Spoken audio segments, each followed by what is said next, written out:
هديتنا وهب لنا من لدنك رحمة إنك أنت الوهاب. بل إن كل مسلم يدعو في كل ركعة من صلاته بالحفاظ على هذه النعمة فيقول اهدنا الصراط المستقيم. والله جل وعلا أمر عباده بسؤال الهداية، ففي الحديث القدسي الذي رواه مسلم: يا عبادي كلكم ضال إلا من هديته فاستهدوني أهدكم. يقول ابن القيم رحمه الله تعالى: العبد لا يستغني عن تثبيت الله له طرفة عين.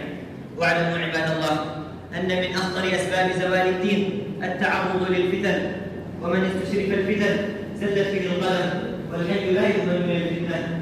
يقول النبي صلى الله عليه وسلم محذرا أمته: تعرض الفتن على القلوب كالحصير عودا عودا، فأي قلب أشربها نكت فيه نكتة سوداء، وأي قلب أنكرها نكت فيه نكتة بيضاء. رواه مسلم.